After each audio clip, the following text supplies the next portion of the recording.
화양연화라는 제목으로 말씀 증거합니다. 영화를 좋아하는 사람들이 한결같이 꼽는 명작 중에 하나가 왕가희 감독이 만든 화양연화라는 영화예요. 이것을 인생 영화로 꼽는 사람들이 많이 있습니다. 제목부터 굉장히 잘 뽑았어요. 화양연화, 직역하면 꽃 같은 시절, 인생에서 가장 아름다운 순간이라는 뜻입니다.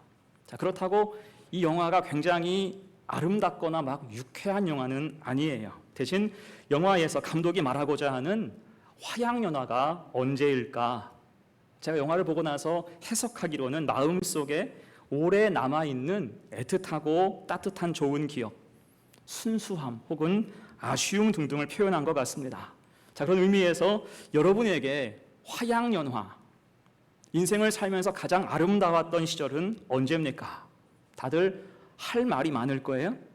내 인생에서 내가 잘 나갔던 시절, 혹은 젊었을 때 매력이 철철 넘치던 그런 시절, 어떤 큰 성취를 했을 때 등등이 있을 것입니다.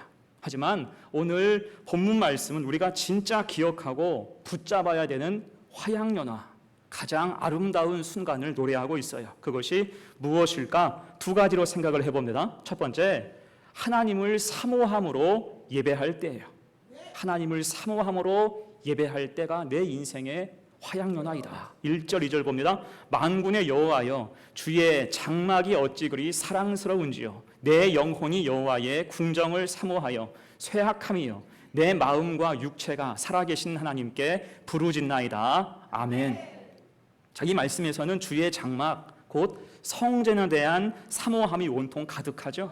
어찌 그리 사랑스러운지요. 생각만 해도 좋다는 거예요. 심지어 3절에서 시인은 참새와 제비를 부러워하죠. 너희는 언제나 마음만 먹으면 성전을 갈 수 있겠구나. 부러운 거예요. 그러면서 4절에서 고백합니다. 주의 집에 사는 자들은 복이 있나니 그들이 항상 주를 찬송하리다. 아멘. 그 주의 집에 거하는 사람, 마음껏 예배할 수 있는 사람이 제일 부럽다는 것입니다. 여러분, 그런 의미에서 우리는 참 행복한 사람입니다. 왜요? 우리는 언제든지 하나님 앞에 설 수 있고요, 좋은 환경에서 예배 드릴 수 있기 때문입니다. 그런 의미에서 오늘 주일은 매우 특별하죠. 성전이 아름답게 정비됐습니다. 제가 처음에 본당의 의자를 교체해야 되겠다 마음 먹은 것이 4월 달 초반이었어요. 그리고 기도하면서 구체적인 계획을 세우고 헌금하고 조율하고 일하고 마무리한 것이 딱 어제까지였어요. 어제 오후 5시까지 열심히 다해서 일했습니다. 그러니까 딱 3개월 걸린 거예요. 모든 과정이 순적했습니다. 제가 기도하며 준비한 대로, 아니 그 이상으로 하나님은 선하게 모든 것을 진행하게 하셨어요. 예산의 준비와 사용도 부족함이 없이 적절하게 진행됐습니다. 나중에는 날씨가 가장 큰 걱정이었죠. 비가 오면 어쩌나. 하지만 우리가 작업할 때는 한 번도 비가 오지 않았어요.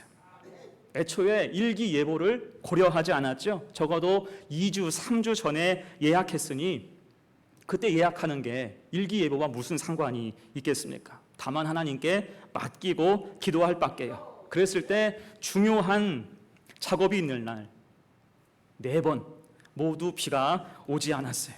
전날과 다음 날은 왔는데 작업 당일에는 비가 오지 않았어요. 비가 내리다가도 그치기도 했습니다. 그런 유머가 있더라고요. 옛날 유머인데, 세상에서 가장 날씬한 사람의 이름이 무엇입니까? 비사이로 막가. 정말 우리 작업이 비사이로 막가더라고요. 한 번도 비를 만나지 않았어요. 이 의자 업체 사장님이 장로님인데 목요일 아침에 저를 보자마자 하는 말이 뭐냐면, 목사님 할렐루야예요 그러더라고요. 목사님 할렐루야. 며칠 전에도 날씨 때문에 저랑 통화했거든요. 이거 하루 미뤄야 되는 거 아니냐. 그냥 하세요. 걱정 많이 했습니다. 그런데 일하기 가장 좋은 날씨를 주셨다고요. 감사하면서 일할 수 있었습니다. 자, 그럼 이렇게 몇 달간 본당 정비를 위해서 애쓴 이유가 무엇일까요? 이유는 한 가지죠. 우리가 예배를 사모하기 때문입니다. 최대한 하나님을 영화롭게 하나님 앞에서 정돈된 모습으로 예배드리기 위해서 이 일을 했어요. 하나님께 온전히 예배드리는 것이 우리의 의무이고 권리이며 큰 기쁨이기 때문입니다. 자, 특히 저는 우리 성도들이 이제 이곳에서 은혜 받았으면 좋겠어요. 이렇게 환경을 개선하며 제가 요즘에 기도하는 그런 제목이 있어요. 하나님, 이곳에 어울리는 좋은 설교를 제가 하게 하옵소서. 이곳이 아름다워진 만큼 말씀이 아름답고 목회가 더 아름답게 하시고 성도가 복을 받게 하옵소서. 아멘. 여러분, 그래서 예배를 사모하는 교회, 건강한 교회에 속한 것이 성도에게는 은혜이고 축복인 줄로 믿습니다. 곧 하나님께 사모함과 진실함으로 예배하는 순간이 화양연화라는 거예요. 가장 귀한 순간이라 할 수가 있습니다. 자, 이때 주의사항, 우리만큼 예배의 중요성을 잘 아는 것이 악한 마귀예요. 그래서 예배에 대한 생각, 그 사모함을 깨뜨리기 위해서 애를 씁니다. 이때 악한 마귀가 주로 쓰는 방법이 무엇일까요? 무력화와 교란입니다. 무력화가 무엇입니까? 예배 자체에 대한 흥미를 잃게 만드는 거예요. 마음을 아예 빼앗아 가버리는 거죠. 반면에 교란이 무엇입니까? 교란은 예배는 드리되 예배에 대한 심각한 혼란을 주는 거예요. 혼란스럽게 해서 예배 자체의 의미를 떨어뜨리는 것입니다. 특히 요즘은 악한 마귀가 주는 교란 작업이 심각해요. 그중 하나가 근본주의의 늪입니다. 믿음인 것 같은데 믿음이 아닌 게 있죠. 그 중에 하나가 근본주의예요. 여러분, 근본과 근본주의는 이게 엄청난 차이가 있습니다. 흔히 말하는 기독교의 근본, 복음의 근본을 지키는 것은 굉장히 중요하죠. 대신 그 복음의 근본을 자기식으로 해석하고 주장할 때 그것이 근본주의가 되는 것입니다. 복음이 주는 절대적인 진리가 아니라 자신이 믿는 것을 믿고 그것을 교조화해서 강요하고 선동하고 정치화하는 것이 근본주의예요. 나중에는 성경도 자의적으로 해석하고요, 절대화하고 거기에서 틀린 이야기를 하면 정죄하기 바쁩니다. 자기 말이 곧 법이 되는 거예요. 여러분, 이런 신앙의 모습은 굉장히 위험해요. 이를테면 여러분, 장례 예배를 우리가 드려야 됩니까? 말아야 됩니까? 장례 예배는요, 우리가 꼭 드려야 되는 예배예요. 장례 예배는 하나님께 드리는 예배입니다. 고인이 되신 성도를 기억하는 예배예요. 또한 남은 가족과 성도를 위로하는 예배입니다. 그리고 믿지 않는 가족들에게 자연스럽게 예배를 소개하는 그러한 귀한 시간이에요. 당연히 목사인 저도 준비를 많이 해요. 장례 예배 준비 참 많이 합니다. 그 예배가 특별한 예배이기 때문이에요. 특히 제가 장례 예배를 준비할 때 저는 은혜로운 기억, 고인에 대한 은혜로운 기억을 더듬고 정리합니다. 그리고 그 예배를 통해서 고인에 대해서 알려지지 않은 이야기들을 몇 가지 해요. 여러분, 사실 제가 이런 공적인 공간에서 성도 개인을 칭찬하는 일이 거의 없어요. 전 거의 안 해요. 교만해질까 염려하기 때문입니다. 그런데 그런 이야기를 제가 꺼낼 때가 바로 장례 예배 때입니다. 저와 있었던 굉장히 내밀한 이야기를 공개하기도 해요. 왜 그렇게 할까요? 그분이 살아온 믿음의 삶을 기념하고 추억하며 우리에게 교훈으로 삼기 위함입니다. 그래서 장례 예배를 통해서 유가족들이 은혜를 많이 받게 돼요. 또한 장례 예배는요, 기도로 준비해야 되는 예배입니다. 장례 중에 호상은 없다고 하지만 유독 슬픔과 탄식이 가득한 그러한 경우가 있습니다. 정말 비극적인 상황도 있고요, 이해되지 않고 설명할 수 없는 그런 슬픔과 마주할 때도 있습니다. 여러분, 저도 인간이에요. 그런 경우에는요, 내가 무슨 말을 해야 되나, 내가 어떻게 설교해야 되나 고심합니다. 가장 어려운 순간이에요. 그때 기도해야지요. 무조건 기도하면서 하나님께 은혜와 지혜를 구해야 됩니다. 그러면 하나님이 답을 주세요. 답을 주시고 친히 위로하셔서 무사히 은혜롭게 장례를 마친 일들이 많이 있습니다. 그런데 이런 장례 예배를 거절하는 경우가 있죠. 이유가 무엇입니까? 왜 죽은 자의 영정 사진을 놓고 예배하나? 이것이 우상 숭배라는 거예요. 아니, 방금 돌아가신 어머니 영정 사진을 놓고 예배 드리는 것이 우상 숭배래요. 여러분 이게 말이 됩니까? 어디서 이상한 소리를 들으는 거예요. 실제로 유튜브를 보면 기독교 근본주의자들 중에 일부가 장례 예배를 우상 숭배라고 주장하는 영상들이 있습니다. 교회 예배 전통을 무시한 자의적인 해석이죠. 그리고 그 해석을 절대화하는 거예요. 자, 그렇다면 여러분, 영정 사진 놓고 예배드리면 다 우상 숭배입니까? 여러분 생각해 보세요. 예배를 통해서 하나님의 은혜를 묵상하고 다시 만날 그날을 소망하며 믿음으로 하나 되는 그 시간, 인생의 생사화복을 주관하신 하나님께 예배드리는데 그 예배가 진짜 우상 숭배입니까? 그럼 앞으로 추모 예배는 어떻게 드릴 거예요? 그렇게 예배를 안 드리면 누가 가장 좋아할까요? 악한 마귀가 가장 좋아하고요, 안 믿는 우리 형제들이 더 좋아해요. 예배가 끊어지는 거예요. 장례 예배를 통해서 돌이킬 기회를 얻을 수도 있는데 그것을 스스로 원천 봉쇄하는 것과 같습니다. 여러분, 제가 그래서 강조합니다. 우리 교회 예배실이 이렇게 정비되었듯이 예배를 향한 우리의 마음도 아름답게 정비되어 가기를 축복합니다. 특히 예배에 대한 기본과 생각은 교회의 방침과 전통을 철저하게 따라가야 돼요. 건강한 교회에 속해서 사모함으로 예배 앞에 서고 은혜 앞에 겸손하고 말씀 앞에서 회개하며 부르심 앞에 순종하고 사명 앞에 충성해야 할 줄로 믿습니다. 이것이 신앙의 기본이고 근본이에요. 이것보다 더 중요한 것은 없습니다. 그럴 때 오늘 5절, 6절 말씀 봅니다. 주께 힘을 얻고 그 마음에 시온의 대로가 있는 자는 복이 있나이다. 그들이 눈물 골짜기로 지나갈 때에 그곳에 많은 샘이 있을 것이며 이른 비가 복을 채워주나이다. 아멘. 전 개인적으로 이 말씀을 참 좋아해요. 성전을 사모하는 자에게 하나님이 복을 주신다 말씀하죠. 어떤 복입니까? 주께 힘을 얻고 그 마음에 시온의 대로가 열린다. 근심, 걱정, 어둠은 다 치워지는 거예요.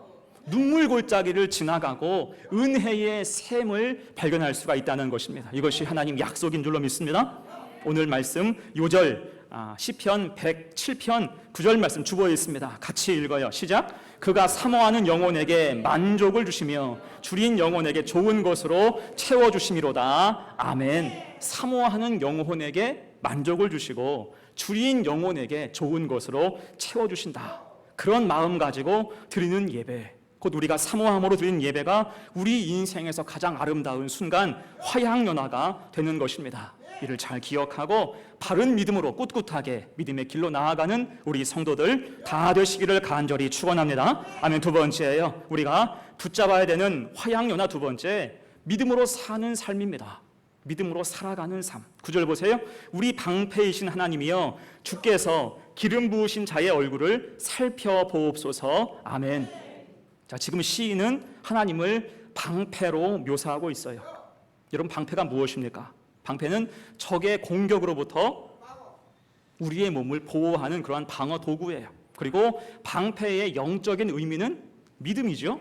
그래서 에베소서 6장을 보면 하나님의 전신갑주에서도 믿음을 방패라고 그렇게 말씀하고 있어요.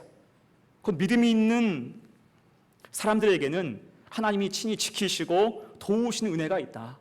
돌보시는 은혜가 있다는 것입니다. 그런 의미에서 여러분, 믿음이 무엇일까요? 가장 간단한 설명이 오늘 10절 말씀입니다. 중요한 말씀 11절 초반까지 같이 읽어요. 시작. 주의 궁정에서의 한날이 다른 곳에서의 첫날보다 나은즉 악인의 장막에 사는 것보다 내 하나님의 성전 문지기로 있는 것이 좋사오니 여호와 하나님은 해요 방패이시라. 아멘. 이 말씀 참 중요하죠. 여기에서 핵심되는 단어가 있다면 보다라는 부사예요. 보다. 그리고 그 의미는 뒷말에 강조점을 두잖아요. 나는 짬뽕보다 짜장면이 좋다. 보다 뒤에 있는 말을 더 강조합니다. 그래서 지금 시인이 하는 고백의 핵심이 무엇일까요? 나는 다른 곳에서의 첫날보다 주의 궁정에서의 한날이 더 좋습니다. 나는 악인의 장막에 사는 것보다 하나님의 성전 문지기로 있는 것이 훨씬 좋습니다. 여러분, 이것이 믿음인 줄로 믿습니다. 하나님을 더 사랑하는 것, 아무리 우리가 세상 속에 살아가도 세상보다 하나님을 더 좋아하는 거예요. 이것이 핵심입니다. 나는 돈보다 사람보다, 명예보다, 쾌락보다 하나님이 더 좋습니다. 하나님께 예배하는 것이 더 좋습니다.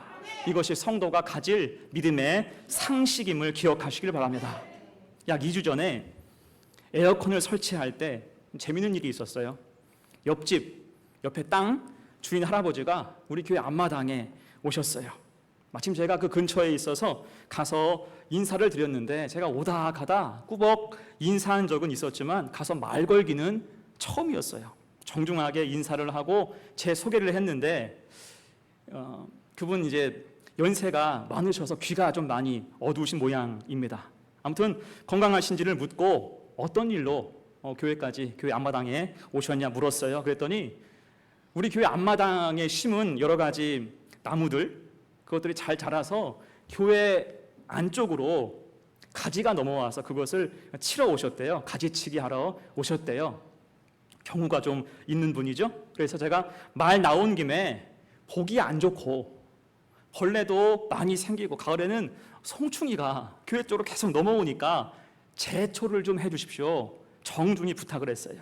처음에는 본인이 늙어서 제초가 쉽지 않다 이야기해요. 그래서 제가 할아버지 말고 자식들 오면 제초제 좀 뿌려주세요. 다시 말씀을 드렸습니다. 그랬더니 저를 빤히 보면서 하신 말씀이, 나는 이 교회 때문에 망한 사람이요. 그래요.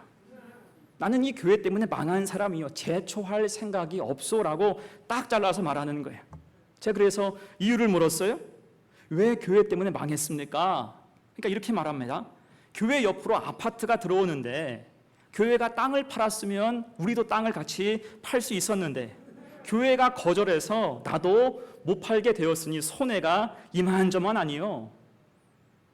그러더니 대뜸 이런 말을 하더라고요. 여기 목사가 참 얄팍한 사람이야. 여기 목사가 참 얄팍한 사람이래요. 전 그 말을 듣고 이분이 전에 계시는 목사님하고 사이가 안 좋았나 싶었어요. 왜냐하면 지금껏 저와는 일면식도 없었으니까요. 근데 그 다음에 이런 말을 하더라고요. 여기 목사가 전가야 그러더라고요. 여기 목사가 전가야 그래요. 제가 듣고 깜짝 놀랐어요. 아, 내 얘기네? 그랬어요. 그러니까 지금 이분은 제가 목사인 줄을 몰랐던 거죠. 분명히 소개는 했는데 귀가 어두워서 못 들으신 거예요. 또 옷을 제가 편하게 입어서 그냥 성도인 줄 알았던 모양입니다. 아무튼 이어서 하는 말이, 여기 목사가 전가야, 밭전자 전가야. 그래서 한자 모양대로 앞뒤가 꽉 막혀 있어 그러더라고요. 아, 그럴듯해요. 네, 밭전자 전가라서 앞뒤가 꽉 막혀 있대요. 여러분 지금 누구 욕하는 거예요? 제 욕하는 거예요. 물론 저는 밭전자가 아니에요. 온전전이에요. 근데 면전에 대고 지금 꽉 막혔다고 욕하고 있는 거예요. 그러면서 하는 말이, 그때 땅을 팔았어야지. 그리고 딴 곳에다가 땅을 사고 기회 있으면 그것을 또 팔고 그래서 불려야지. 땅은 살 사람이 있을 때 팔아야 돼. 근데 이 목사는 그걸 몰라 그러더라고요. 지금 교회가 땅을 안 팔았다고, 목사가 얄팍하다고, 꽉 막힌 사람이라고 욕을 하고 있는 거예요. 전 그 말을 들으면서 기분이 하나도 나쁘지 않았어요. 그분 입장에서는 그럴 수 있죠. 그렇게 이야기를 하다 보니까 어느새 다른 이야기를 또 시작을 해요. 살아온 일생의 행적에 대해서 쭉 이야기하더라고요. 대단한 분이에요. 한번 입이 터지니까 어찌나 말을 오래 하는지. 이분이 과거에 미군 기지에서 일을 했대요. 돈을 벌고 틈틈이 땅에 투자를 했죠. 그래서 5만 평을 가진 땅 부자가 되었대요. 그중에 상당 부분은 군산대학에 매각했어요. 그분 없으면 군산대학 여기 못 와요. 2만 평을 팔았어요. 지금도 상당한 땅이 있어서 명산동에 건물도 있대요. 또 군산시에 많이 기여를 해서 감사장과 공로패를 37번 받았답니다. 지금도 어떤 큰 행사가 있으면 자기가 초청을 받는데요. 계속 자랑을 이어가더라고요. 나중에는 자식 자랑까지 이어져요. 자식과 후손 중에 판사도 있고 검사도 있고 의사도 있고 교수도 있다. 거의 30분간 이 얘기를 하더라고요. 제가 얼마나 그 앞에서 경청을 했든지 별걸 다 기억하고 있잖아요. 근데 그렇게 얘기를 다 들으면서 제가 며칠 전 들었던 라디오에서 나온 노래 하나가 생각이 났어요. 여러분 알지 모르겠어요. 장기하라는 가수가 부른 부럽지가 않어라는 노래예요. 부럽지가 않어. 이게 노래도 아닌 것 같은데 아무튼 가사가 그래요. 나는 부럽지가 않아. 한 개도 부럽지가 않아. 이렇게 쭉 나가는 가사예요. 나는 한 개도 부럽지가 않아. 제가 정말 그랬습니다. 할아버지는 저를 향해서 열심히 설명을 해요. 근데 그것을 듣는 내내 한 개도 부럽지가 않은 거예요. 왜냐하면 그 할아버지가 지금 하는 자랑은 다 뭐예요? 육신의 정욕이요, 안목의 정욕이며 이생의 자랑일 뿐이에요. 그래서 돈 자랑하고 명예 자랑하고 자식 자랑까지 줄줄이 이어지고 있는 것입니다. 자, 그런데 그 사이사이에 참 애잔한 것이 무엇이냐면 자기 나이를 굉장히 아쉬워하는 거예요. 내가 올해 95세요. 내가 올해 95세요. 난 다 끝났어. 난 언제 갈지 몰라. 이 말을요, 말하는 중간중간 계속해요. 3번, 4번 합니다. 한마디로 그렇게 많은 것을 가지고 있어도 공모패를 37번 받아도 교회 역사 꽉 막혔다고 욕할 줄은 알아도 자신의 미래와 영원, 주님 앞에 설 준비는 전혀 하지 못하고 있다는 것입니다. 여러분, 그 사람이 오늘 1절 말씀을 알까요? 이 의미를 알까요? 만군의 여호와여 주의 장막이 어찌 그리 사랑스러운지요.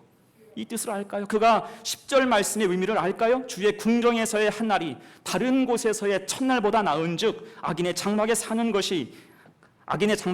것보다 내 하나님의 성전 문지기로 있는 것이 좋사오니. 이 말을 알까요? 곧 하나님의 창조로 시작해서 예수 그리스도의 구원으로 끝이 나는, 그리고 계속 이어지는 이 신비를 절대로 모른다는 것입니다. 안타깝지만 그 할아버지는 모른 채 모든 것이 끝날 가능성이 높습니다. 전 그래서 그분이 전혀 부럽지가 않았어요.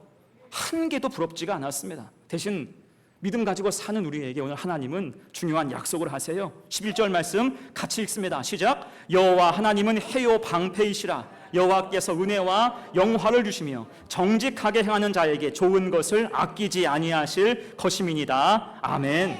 세상보다 하나님을 사랑하는 이 믿음이 있을 때 하나님은 친히 우리를 인도하시고 돌보시며 방패가 되어주심을 믿습니다.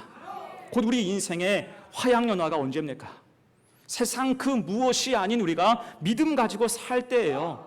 돈과 명예가 좀 없어도, 자랑할 것이 그리 많지 않아도 하나님 함께 하심을 믿고 소망으로 열심히 살아가는 지금, 우리가 함께 예배하는 지금이 바로 화양연화, 우리 인생 최고의 아름다운 순간임을 믿습니다. 그 믿음을 하나님은 귀하게 여기셔서 친히 지키시고 살피시고 채우시고 돌보시고 인도하신다 약속하고 있어요. 이것이 우리 신앙 믿음의 자긍심입니다. 결코 잊지 마십시오. 그래서 오직 믿음을 가지고 힘내어서 복된 인생, 다른 것과 비교하고 마음 아파하지 말고요, 내게 주신 것을 만족하고 믿음 가지고 넉넉히 사는 우리 성도들 다 되시기를 간절히 축원합니다. 아멘. 이제 말씀을 마무리합니다. 여러분, 화양연화, 우리 인생 최고의 순간이 언제입니까? 다들 할 말이 많았죠? 하지만 이제 이 문제에 대해서는 이렇게 자신 있게 말할 수 있으면 좋겠어요. 내 인생의 화양연화는 하나님이 함께 하시는 바로 이 순간이다. 하나님 함께 하시는 바로 오늘이다. 풀은 마르고 꽃은 시드는 것처럼 다 흘러가고 지나가도 오직 하나님은 영원하시고 끝까지 나와 함께 하시기 때문에 하나님이 함께 하시는 오늘이 내 인생의 화양연화가 되는 줄로 믿습니다. 이 사실을 잘 기억해서 매일 기쁨과 감사로 주님과 동행하며 최고의 하루하루를 살아갈 수 있는 우리 성도들 다 되시기를 간절히 축원합니다. 아멘. 우리 함께 이 시간 찬송하죠.